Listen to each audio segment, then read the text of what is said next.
es un ser real. No es una creación de la mente humana. No es una fantasía, no es un mito. Es un enemigo que realmente busca cada día destruir al ser humano. Y él es el encargado de acabar con la salud, destruir la familia, colocar entretenimiento en el ser humano, colocar distracciones para que no reconozca su condición y viva perdiendo las oportunidades de salvación que Dios le da. Y así el ser humano va perdiendo tiempo y perdiendo vida. Pablo conocía bien los textos del origen del mal, basados en Isaías capítulo 14 y Ezequiel capítulo 28 y Apocalipsis capítulo 12. Él conocía cómo un ángel de luz, siendo creado perfecto, se rebeló movido por orgullo, porque quiso ser igual a Dios. Y él convenció a la tercera parte de los ángeles. Su rebelión lo sacó del cielo. Y al venir aquí a la tierra, tentaron a Adán y Eva, llevándolos a aceptar sus propuestas engañosas para desobedecer a Dios. Entonces, a partir de allí, se convirtió en el príncipe de las tinieblas de este mundo. Y junto a sus demonios ocasionan dolor, desastres, pandemias, y mediante sus engaños y fantasías desvían al ser humano de Dios para que el ser humano pueda despreciar la salvación y puedan unir su destino junto a él. ¿Sabes qué es interesante lo que dice el libro de Isaías capítulo 14? O el capítulo 12, cuando usa una figura, que en este caso es el rey de Tiro, para poder representar lo que Satanás hizo en el cielo, antes obviamente de ser lanzado aquí a la tierra. Isaías capítulo 14, versículo 12, dice así: ¿Cómo caíste del cielo, oh lucero, hijo de la mañana? Cortado fuiste por tierra tú que debilitabas a las naciones. Tú que decías en tu corazón: subiré al cielo, en lo alto, junto a las estrellas de Dios, levantaré mi trono. Y en el monte del testimonio me sentaré a los lados del norte. Sobre las alturas de las nubes subiré y seré semejante al Altísimo. He allí donde comienza el más grave problema. La primera mancha en todo el universo comenzó en el cielo. Y comenzó en un ser perfecto.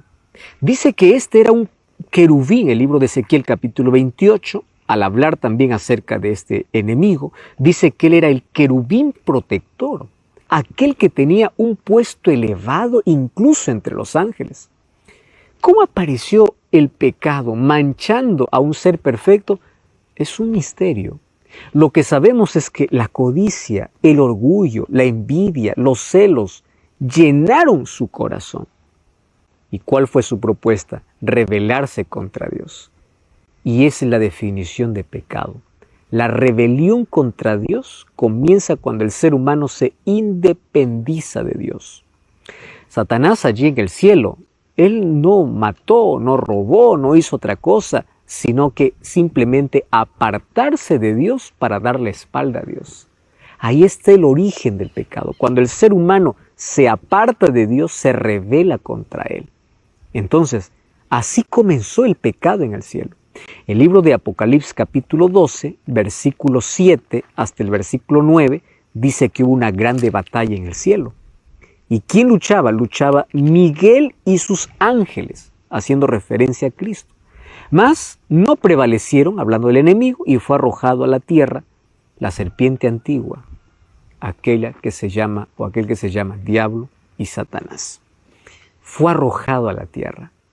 Después de algún tiempo, Dios ya había creado aquí en la tierra al ser humano. Y ahí estaba Adán y Eva, quienes entendieron perfectamente la amenaza que ellos tenían. Y Dios les dice, el único lugar donde ustedes no pueden entrar es este. Reservó un lugar que era un árbol, el árbol de la ciencia o del conocimiento del bien y del mal. Satanás conoce bien su terreno, y aquel que por curiosidad ingresa a su terreno, Satanás sabe cómo atraparlo. Por eso es mejor que ante el peligro, ante el riesgo, ante el terreno del enemigo, no des un paso en esa dirección, porque es tan peligroso. Satanás vendió su idea, vendió su filosofía. ¿A quién? A Eva. Y le dice, ustedes serán como Dios, es decir, rebélense contra Dios. Eva aceptó la propuesta de Satanás. Y al aceptar la propuesta de Satanás, se apartó de Dios y se rebeló contra Dios. Resultado, el mundo que vivimos. Desgracia, dolor, miseria, inmoralidad y todas las cosas que hoy vemos. Ahora, la pregunta es, ¿qué cosa es lo que hace Satanás? La Biblia presenta algunas actividades que el enemigo hoy hace para poder destruir al ser humano. Jesús ya mencionó en el libro de Juan capítulo 8, versículo 44, lo siguiente. Vosotros sois de vuestro padre el diablo, y los deseos de vuestro padre queréis hacer. Él ha sido homicida desde el principio y no ha permanecido en la verdad, porque no hay verdad en él. Cuando habla, habla mentira, porque él es mentiroso y padre de la mentira. ¿Cuál es la primera actividad de Satanás aquí en la tierra? La actividad a lo cual dedica mayor parte de su tiempo. Pues a engañar, a ilusionar al ser humano, a colocarle diversos caminos diciendo que por allí hay felicidad, que por allí hay salvación, cuando todo lo que hace es llevarlo a la perdición. ¿Y sabes qué cosa hace Satanás? Es cobarde. Él nunca presenta la cara. Él siempre usa un disfraz para poder seducir al ser humano. Satanás es seductor. Él sabe cómo atrapar tus sentidos, cómo tener dominio de tus sentimientos. Antiguamente, Satanás dominaba a la persona con una posesión diabólica, o él poseía el cuerpo de la persona y hacía que el ser humano pueda revolcarse en el suelo, pueda botar espuma, pueda allí mencionar o hablar una voz que no es suya. Bueno, eso es una posesión demoníaca. Sin embargo, hoy Satanás intenta dominar al ser humano ya no de esa manera. Lo hace de una manera más sutil. Domina sus sentimientos, domina sus emociones. Y para que el ser humano caiga en sus trampas, él tiene que aplicar la mentira, tiene que aplicar la ilusión, tiene que aplicar aquello que es atractivo para el ser humano. Recuerda que él se acostumbró a disfrazarse desde el comienzo. Cuando Adán y Eva estaban ahí en el jardín del Edén y Satanás tentó a Eva, se disfrazó en el animal más lindo de toda la creación. La serpiente no era el animal que hoy conocemos, un animal que nos da miedo, un animal que se arrastra. Tú sabes que la serpiente se arrastra y come polvo después de la maldición. Pero antes, una serpiente volaba, no se arrastraba. Tenía los colores más hermosos de todos los animales de la creación. Y él tomó lo más lindo que había en la creación para atrapar los sentidos. Presta atención. No todo aquello que es bonito realmente es bueno. Así que tú tienes que saber diferenciar hoy, porque Satanás busca lo mejor que puede existir para poder atrapar tus sentidos, seducirte y colocarte en su terreno de la mentira. Su primera actividad es engañar.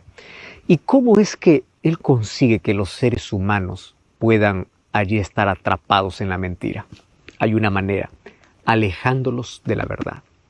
Tú ya escuchaste hoy que hay diferentes corrientes filosóficas y pensamientos diciendo, no existe verdad absoluta.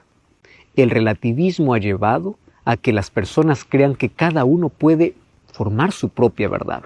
Personas que dicen lo que para ti es verdad, para mí no es verdad. Y yo creo mi propia verdad. Eso es una mentira diabólica, porque sí existe una verdad, sí existen principios. Jesús dice, yo soy el camino, la verdad y la vida. La Biblia dice, y Jesús dijo, santifícalos en tu palabra, que es la verdad, porque tu palabra es la verdad. Santifícalos en tu verdad, porque tu palabra es de la verdad. Ahora, Satanás, para poder hacer que el ser humano se envuelva en mentiras, tiene que alejarlo de la palabra de Dios. Es posible que tú tengas una Biblia en casa, pero no la abras. ¿Por qué razón? Porque tienes tantas distracciones, porque Estás lleno de tantas otras actividades y Satanás lo que hace es alejarte de la verdad. Quien está más lejos de la verdad está más cerca de la mentira.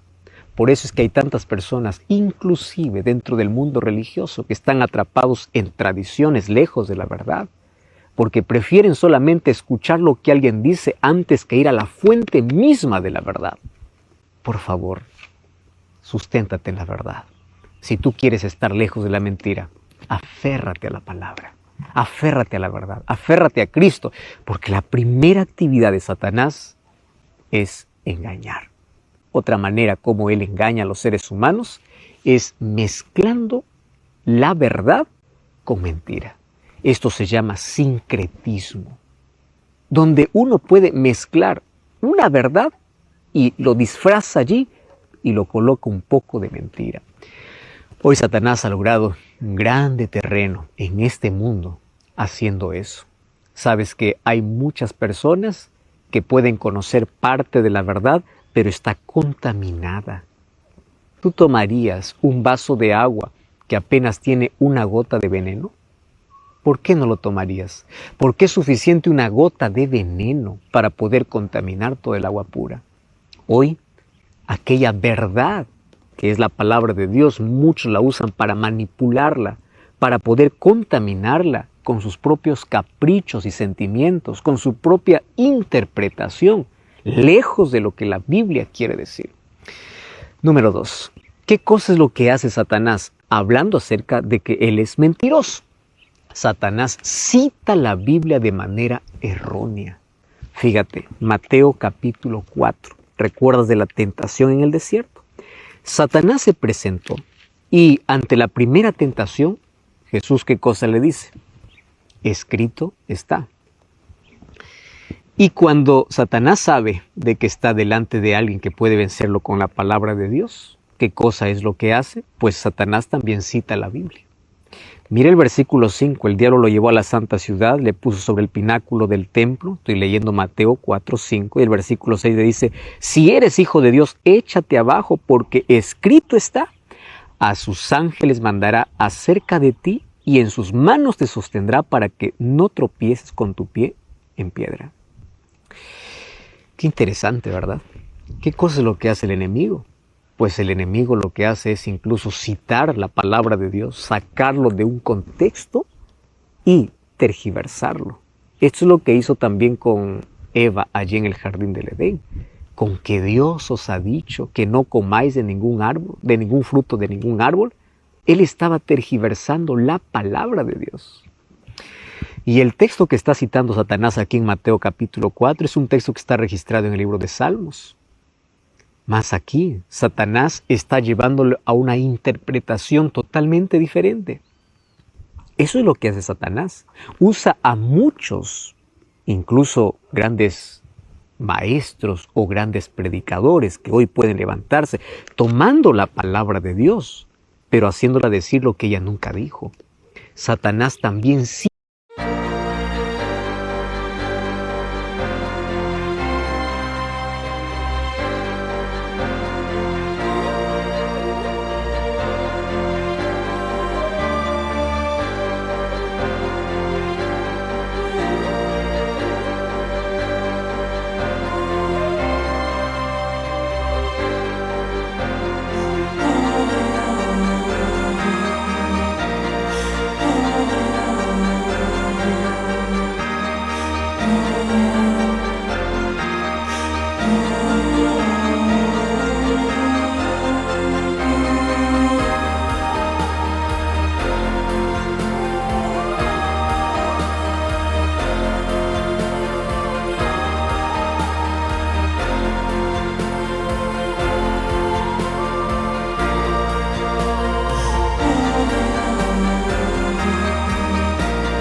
cita la Biblia, pero lo cita de manera errónea.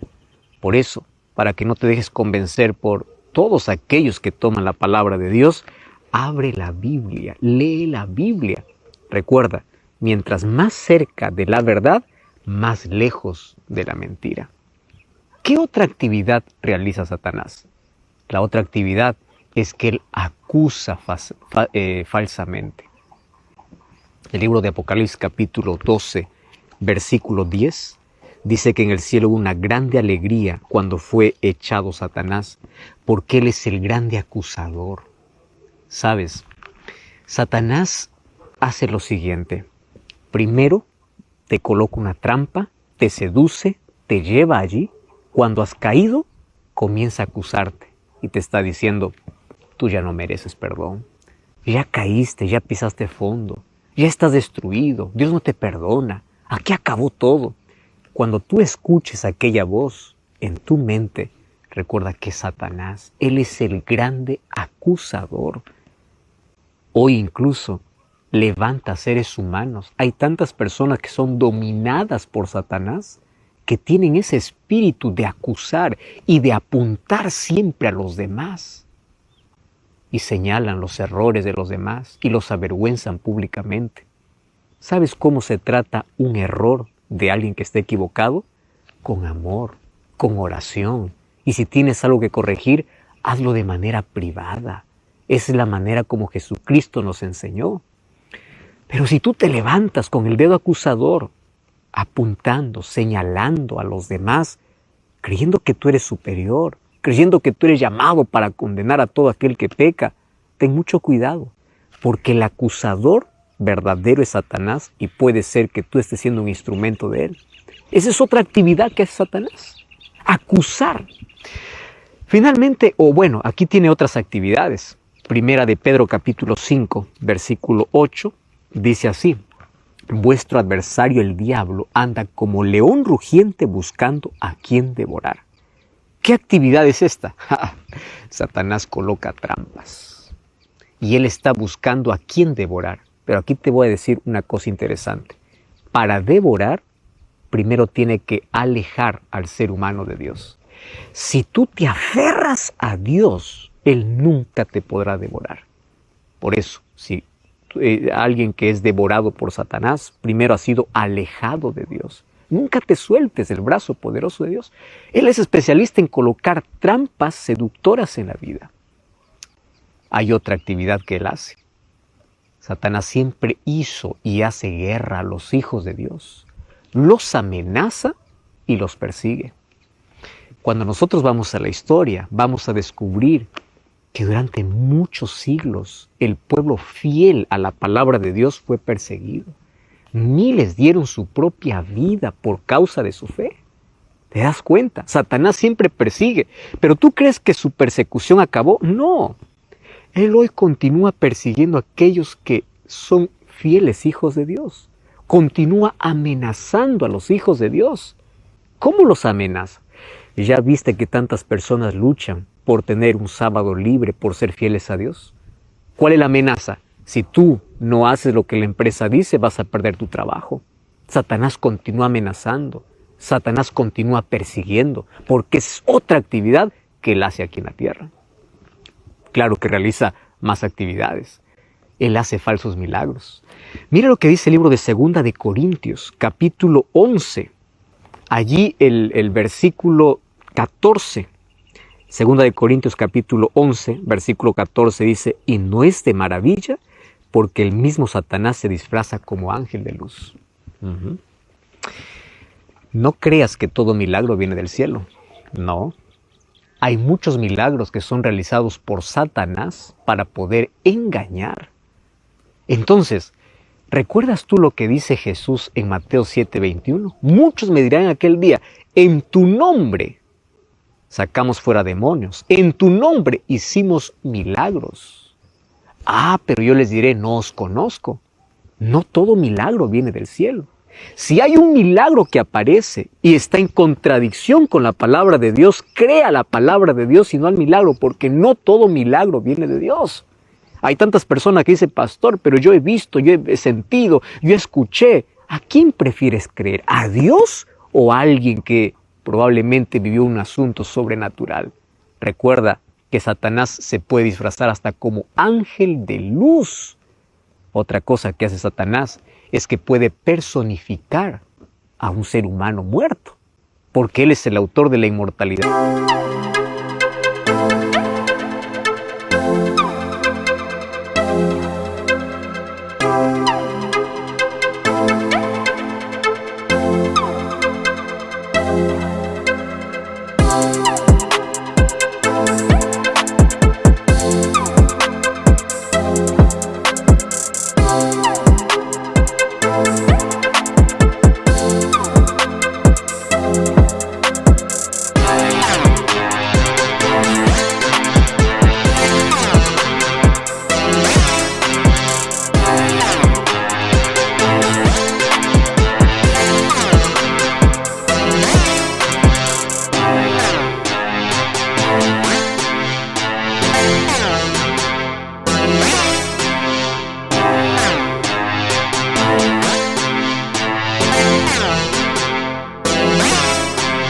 Del alma.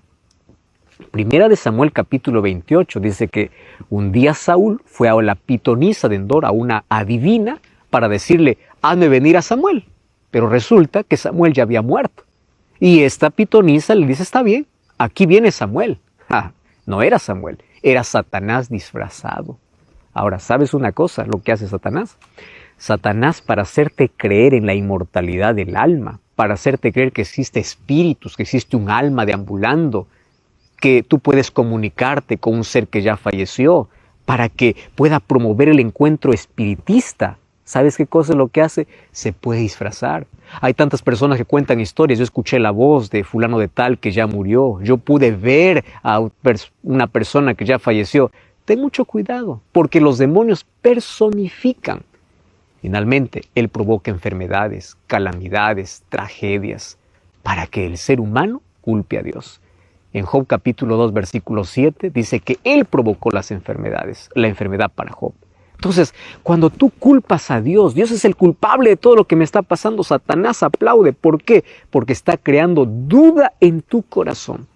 Y no te olvides que Satanás conoce tu debilidad y por allí te lleva a su terreno.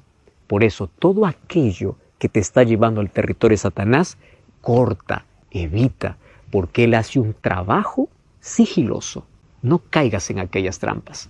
Él engaña, cita la Biblia erróneamente, él coloca trampas, él acusa, él hace guerra a los hijos de Dios, él hace falsos milagros, hace que sus demonios puedan personificar seres humanos, provoca enfermedades, provoca tragedias para que tú dudes del carácter de Dios, y él conoce tu debilidad.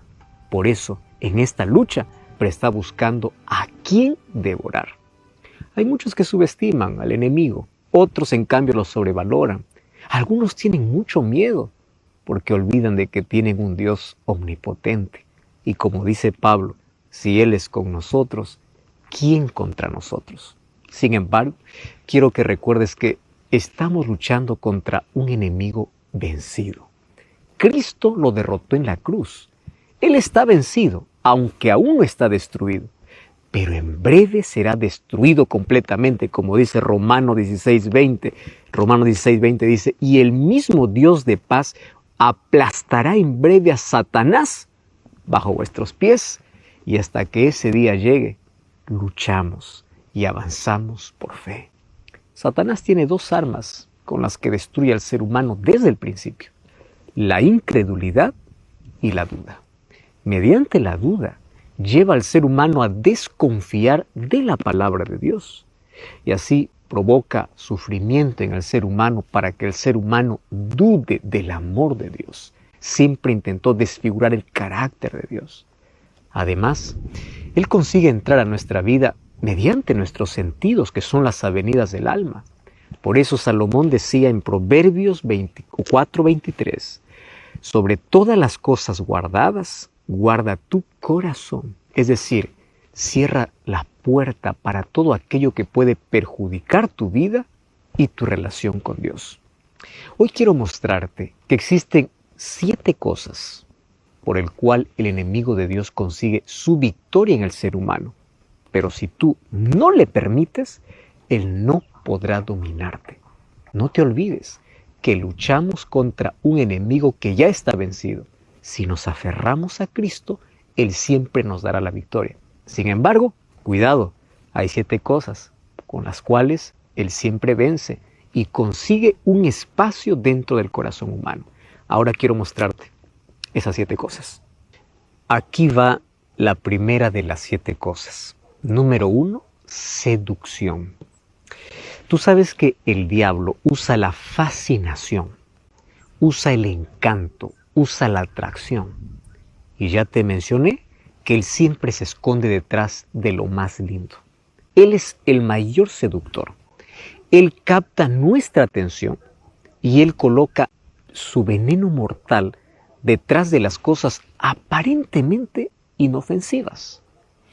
Él puede colocarte una linda caja forrada de tantas cosas lindas, pero allí en el centro tiene veneno. Es así como Satanás hace. Para poder arruinar la vida de un joven, puede allí colocar una linda señorita delante de él para poder desviarle del camino de Dios. Para poder arruinar tu futuro, te puede colocar un vicio atrayente. Él es un seductor. Él sabe qué cosa es lo que te gusta, cuál es tu inclinación. Y por ese lado siempre te va a seducir. La seducción es su especialidad. Número 2, ilusión.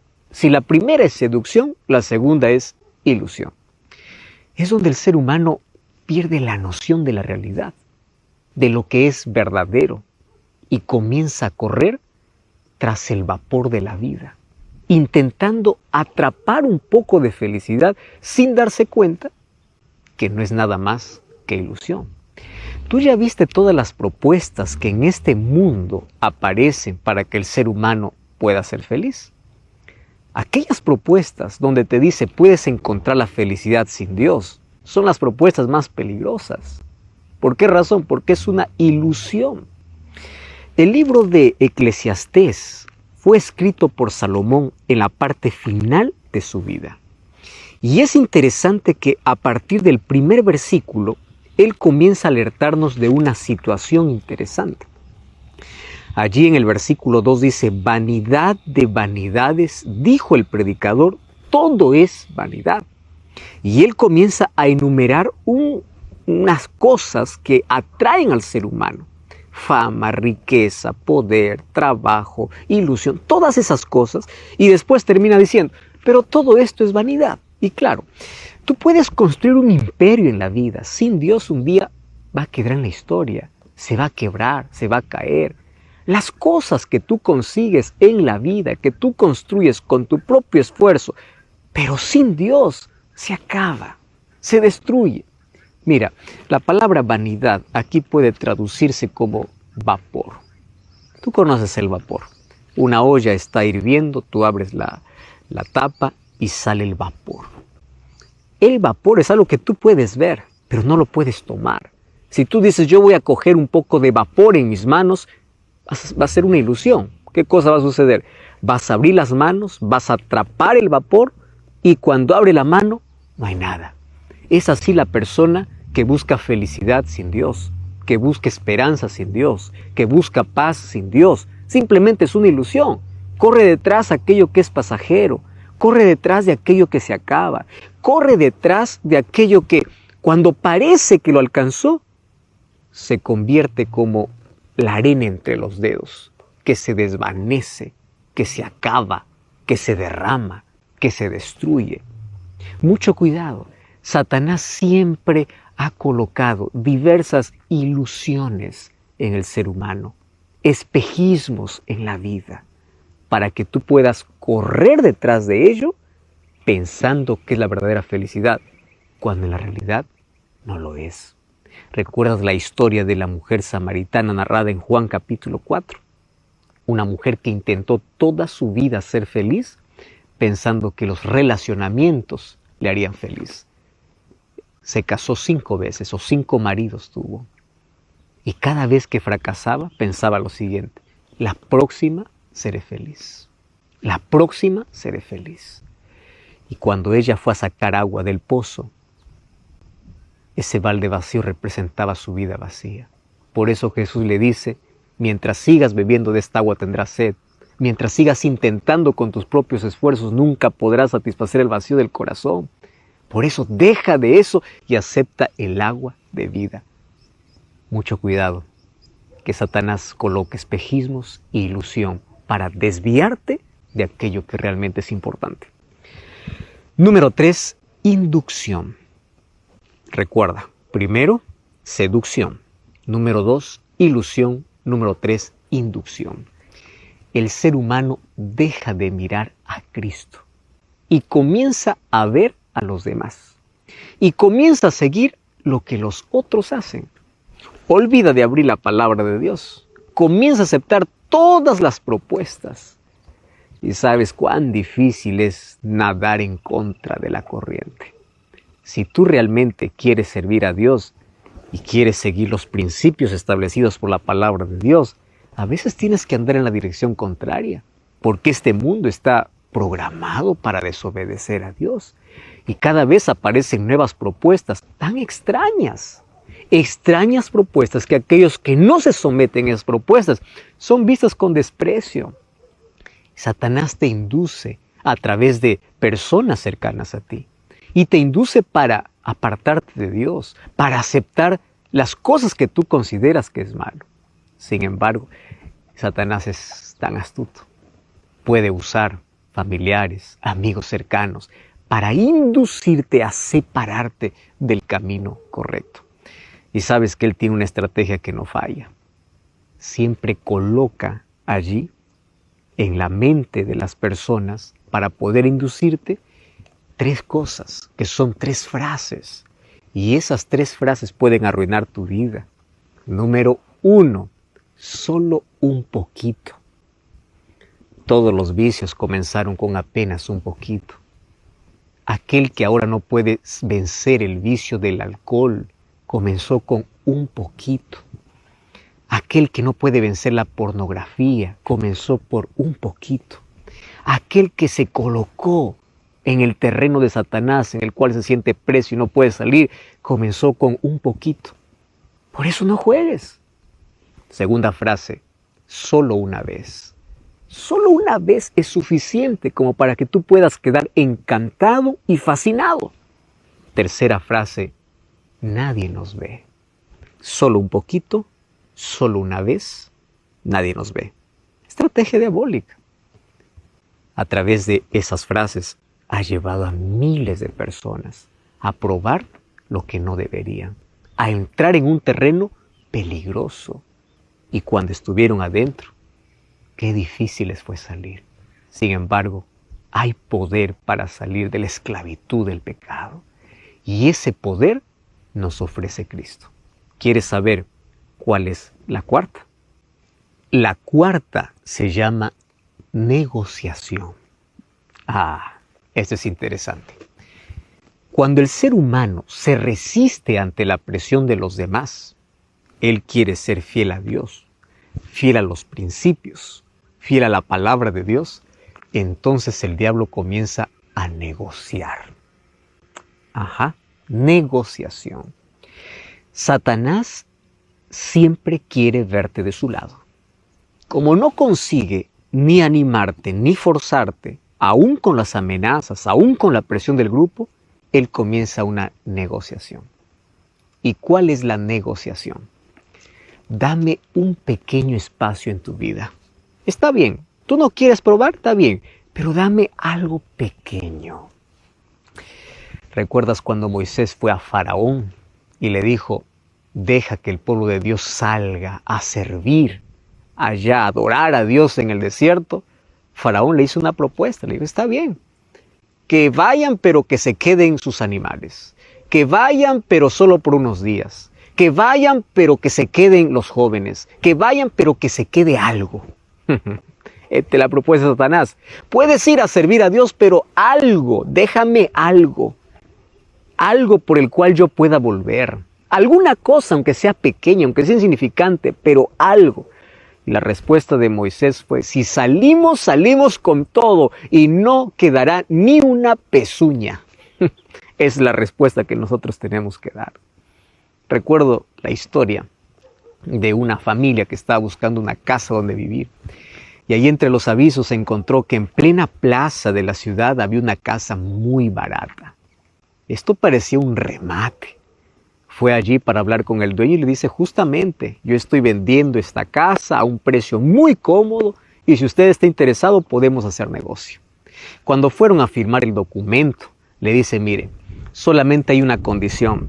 La casa yo le estoy vendiendo muy barata y la única condición es que de toda la casa, que a partir de ahora le va a pertenecer, solamente hay algo que quiero que siempre me pertenezca. Y es un clavo en la cocina. Imagínese, usted se va a quedar con toda la casa, pero un clavo es mío. El otro dijo, está bien, ¿qué es un clavo? Yo me quedo con toda la casa. Hicieron el trato, firmaron el documento y pasaron los días. Se sentía dueño de toda la casa, pero había un clavo que no era de él. Un día el antiguo dueño pasó a las 11 de la noche tocando el timbre y allí, cuando le abrió la puerta, le dice, bueno, yo estaba pasando por acá y tengo aquí mi abrigo. Yo ya no quiero más ahora porque está haciendo calor y quiero dejar mi abrigo en ese clavo. Y bueno, el clavo le pertenecía al antiguo dueño. Así que, ni modo, tenía que aceptar.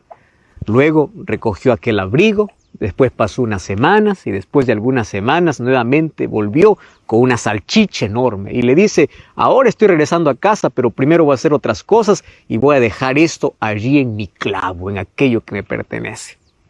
Pasaron los días, el antiguo dueño se olvidó, la casa comenzó a oler terriblemente por aquello que estaba en descomposición, por un clavo se arruinó todo. Satanás es así, dice, dame un espacio pequeño, dame un clavo que me pertenezca. Negociación. Corta todo aquello que te lleva al terreno de Satanás. Número 5, distracción. Te distrae de lo que es importante, te adormece, te anestesia, cauteriza la conciencia. Distracción. Te distrae para cualquier cosa menos para que puedas servir a Dios. Número 6, desviación.